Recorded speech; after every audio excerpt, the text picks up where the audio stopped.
Esse é o Ancapsu e nós vamos falar da decisão do STF que já formou maioria para excluir o judiciário do limite de gastos. Não, peraí, a gente não pode limitar a gente não, a gente é do bem, coisa e tal. Estamos salvando a democracia, não podemos ser limitados pelo limite do teto de gastos, né? E com isso a gente continua com o judiciário absolutamente, um dos judiciários mais caros do mundo, absolutamente ineficiente, e aqui, ao contrário, se volta contra o próprio povo, perseguindo o povo, porque não concorda com a opinião do povo. É o que a gente vê aqui no Brasil, né? O STF não gosta de como o povo brasileiro vota e daí sai perseguindo o povo de forma absurda. É o que eu falo para você, se você dá poder absoluto para qualquer pessoa, para um poder, inclusive, esse poder vai ser usado para aumentar o próprio poder e aumentar o próprio roubo, né? A primeira coisa que todo ditador autoritário faz é aumentar o roubo sobre a sociedade para aumentar a própria riqueza. É o que está fazendo aqui o STF, né? Mas é pior do que isso, porque a gente vai ver que essa decisão é baseada em fragilidades do arcabouço fiscal. Quando você tinha o teto de gastos de verdade, era uma coisa. O executivo fragilizou tanto o teto de gastos para permitir que o Lula gastasse dinheiro à vontade, que o argumento do STF é que, se o executivo pode furar o teto de gastos, por que eu não posso? E eles têm um ponto nisso daqui. Vamos entender esse caso aqui. Essa notícia foi sugerida por Sniper Libertário, Mãos ao Alto é um Imposto e várias outras pessoas. Obrigado aí ao pessoal que sugeriu notícias lá no nosso site, no visãolibertaria.com. E obrigado a você que está assistindo o nosso vídeo. Se você gosta do nosso conteúdo, por favor, deixa o seu like e se inscreva aqui no canal, né? Pois bem, já está decidido, a maioria já votou a favor de desconsiderar o teto de gastos ou o limite de gastos do arcabouço fiscal. Então vamos lembrar como é que aconteceu essa coisa, como é que foi a evolução desse negócio aqui nos últimos anos. Por quê? O que acontecia? Nunca teve esse negócio de limite de gastos. O governo gastava quanto quisesse, desde que arrecadasse também. Não podia gastar mais do que arrecadava. Só que isso é um problema. Por quê? Porque o governo arrecadava, fazia dívida e acabava gastando mais do mesmo jeito, dizendo que estava tudo certo, porque ele estava fazendo dívida, estava arrecadando, não sei o que lá. Isso causava o quê? Toda a corrupção do governo Lula, causava inflação, causava um monte de problemas.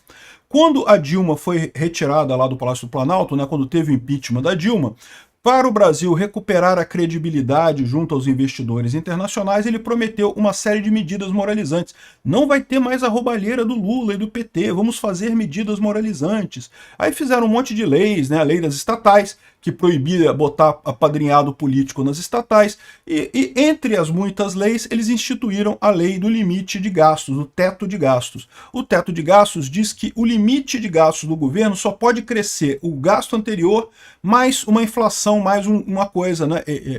Mais um tanto lá, uma correção qualquer. Qual que é o objetivo disso? Mesmo que a receita do governo aumentasse, tá? Mesmo que o governo aumentasse impostos e coisa e tal, a despesa dele só podia crescer um pouquinho mais.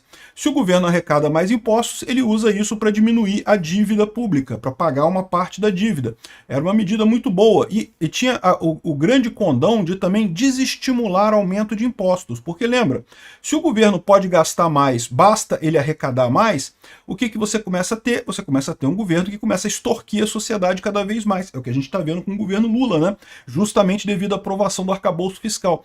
Então o que acontece? O teto de gastos era uma medida positiva. A medida positiva, primeiro, porque você dava uma saída para a dívida pública, o Brasil vai pagar a dívida pública, por quê? Porque ele vai crescer o gasto só um pouquinho todo ano, enquanto a receita espera-se vai crescer mais, e a diferença entre a receita e a despesa você vai pagando a dívida pública.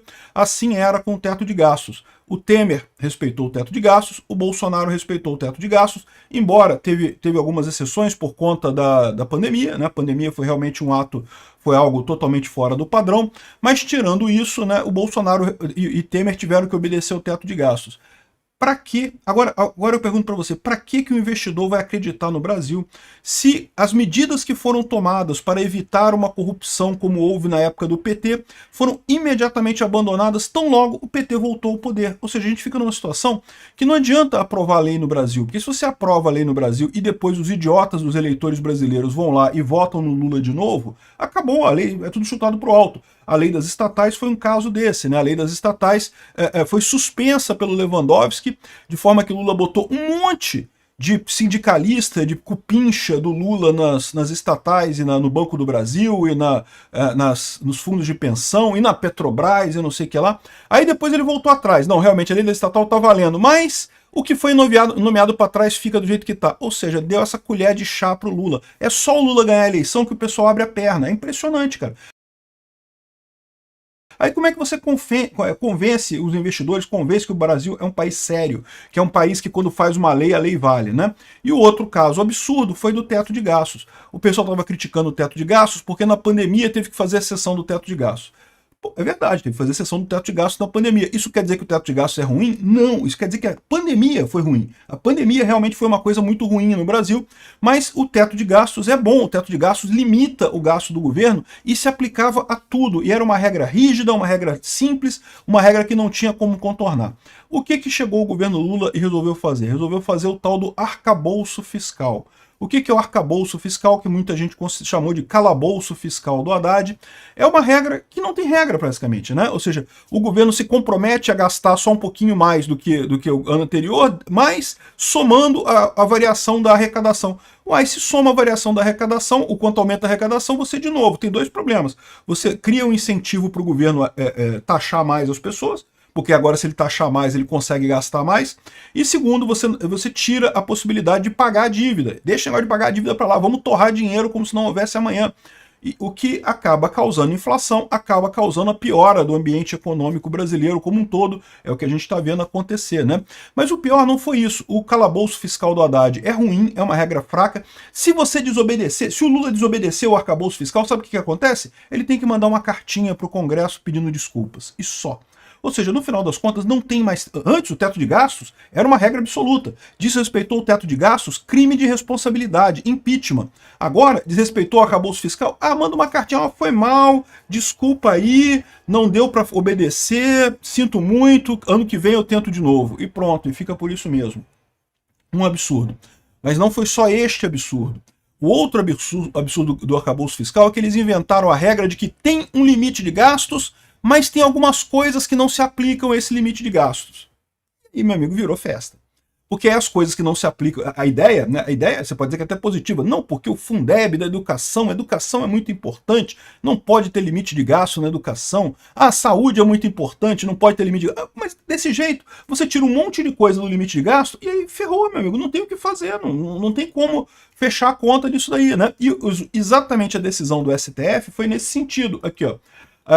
Na ação, a AMB argumentou que as regras do novo arcabouço ferem a harmonia entre os poderes, ao restringir o judiciário, mas permitir exceções para órgãos do executivo, como universidades federais e estatais.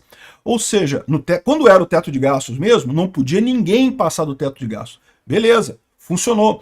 Agora, com o arcabouço fiscal, inventaram um monte de regra. Não, porque a universidade é muito importante, não pode restringir a universidade, porque isso é importante, não pode restringir esse negócio. E aí, o que aconteceu? Aí o judiciário falou, olha só, já que o executivo pode ter um monte de exceções, a gente quer exceção também. E colocou a exceção dizendo que justamente que os gastos do governo, as receitas do judiciário não se aplicam ao teto de gastos. De novo, a ideia de que se você arrecada mais, você pode gastar mais. O que é justamente o contrário, você tem que pegar esse dinheiro e pagar a dívida, porque tem uma dívida monstruosa no Brasil. Então, o correto seria isso, né? O correto seria realmente você limitar a despesa do judiciário. Mas percebe como é que o argumento da AMB faz sentido nesse caso? Como é que tem um argumento realmente para o judiciário desrespeitar? Ou seja, de um lado, eu concordo, é um absurdo, né? Você está dando poder, né, a um dos poderes da República, de decidir quanto vai gastar ou não. Não deveria ser assim, isso deveria ser aprovado no Legislativo. O Legislativo é a casa que define as regras do jogo. E as regras definidas no Legislativo diziam que o Judiciário não poderia gastar dinheiro. Aí o Judiciário fala, não, mas não interessa o que o Legislativo fez, porque isso aí seria uma quebra de poderes, né? Porque já que o Executivo tem esse poder, eu quero esse poder também. Entendeu? Existe um argumento aí, embora seja um argumento errado, porque tem os dois problemas. Os dois problemas foram criados. O primeiro problema é o arcabouço fiscal é uma bosta. Tem que acabar com esse negócio, tem que voltar ao teto de gastos. Eu disse isso desde o início. Aprovar esse negócio é um absurdo, o arcabouço do Haddad, não tem lógica nenhuma, é fraco, não ajuda nada, tinha que cancelar esse negócio e voltar a ser o teto de gastos. acho pouco provável que aconteça isso, tá? Por quê? Porque isso implicaria também em limitar gastos com emendas parlamentares, esse tipo de coisa, você sabe, os deputados não gostam de limitar despesas, né? Mas tem esse outro aspecto também, porque, de novo, mais uma vez você vê o judiciário todo empoderado, sem nenhum freio, sem nenhum contrapeso, esquece freios e contrapesos, não tem limite nenhum, o judiciário decide e ponto e acabou. Eu sou a última instância, eu que digo o que vai valer, então estou dizendo que vai valer que eu tenho dinheiro à vontade. E aí a gente fica nessa situação, né? Já decidiram isso, aqui ó, criaram um novo benefício de R$10 mil mensais para juízes auxiliares, porque você sabe, juiz auxiliar é muito triste a vida do juiz auxiliar, né? Tem que obedecer o Alexandre de Moraes, obedecer o Barroso, sabe lá que tipo de ordens que o Barroso pede para os auxiliares dele, né?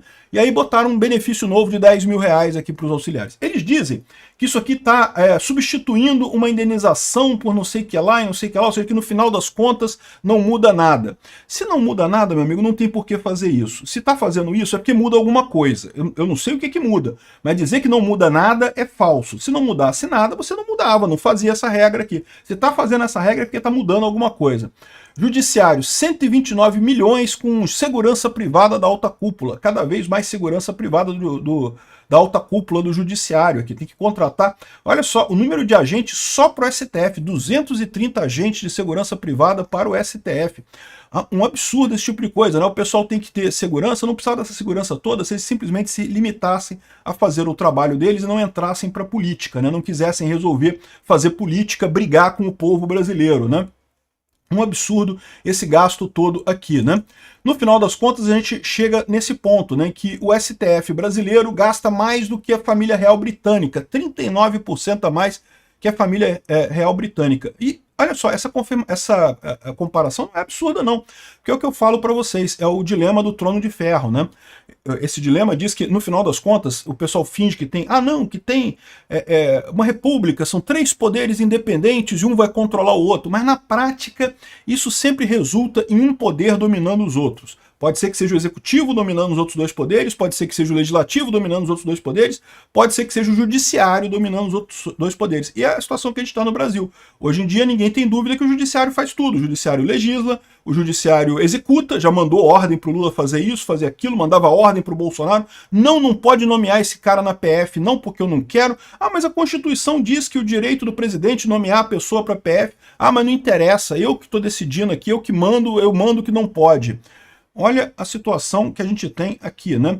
Ou seja, o judiciário virou a monarquia brasileira. É isso, nós somos hoje governados pelo judiciário. O Alexandre de Moraes já é o nosso czar que manda em tudo aqui no Brasil. Então essa comparação aqui não é absurda. E a gente tem um czar que é pior do que a monarquia britânica, porque, primeiro, gasta mais caro que ela, e segundo, né, não tem os controles do parlamento. Né?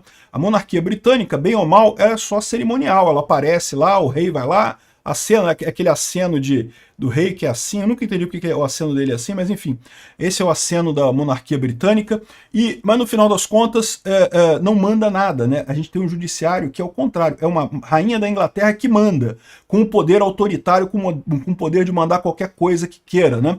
A gente está vendo agora com o caso da anistia. Não, porque como assim os deputados querem votar isso? Não pode votar isso não, os deputados estão errados. Peraí, não é assim que funciona, meu amigo. Se você tem poderes independentes e o Congresso quer votar anistia, senta e chora, é isso aí, faz parte, você não tem esse poder, né? Mas é o que eu estou falando para vocês, viramos uma monarquia absolutista liderada por 11 tiranos reis que mandam e desmandam e fazem o que eles quiserem. Isso não é sustentável no longo prazo, mas enquanto a gente não conseguir acabar com isso, porque não tenho dúvida, tá? Isso não vai acabar. Agora que o judiciário tem todo esse poder, ele não vai voltar atrás. O pessoal pode falar assim, vamos aprovar uma PEC para limitar os poderes do judiciário. O judiciário vai considerar a PEC inconstitucional? É lógico que vai. Por que não? Ele pode decidir o que ele quiser e não faz diferença nenhuma depois. É o que eu falo para vocês. A única maneira de resolver isso ou é uma constituinte, ou seja, jogar a Constituição fora e fazer uma nova, ou então, com o tempo, substituindo os juízes por juízes tecnicamente competentes e tirando essa politicada de esquerda do STF. Eu acho que essa segunda opção é a mais viável, é a que vai acabar acontecendo. Mas vai levar um tempo, pelo menos até 2033, pela nossa conta aqui, para conseguirmos resolver esse problema do judiciário. Até lá, meu amigo, trata de acordar cedo, trabalhar muito, que você tem que pagar muito imposto para sustentar a nossa rainha da Inglaterra, Alexandra de Moraes.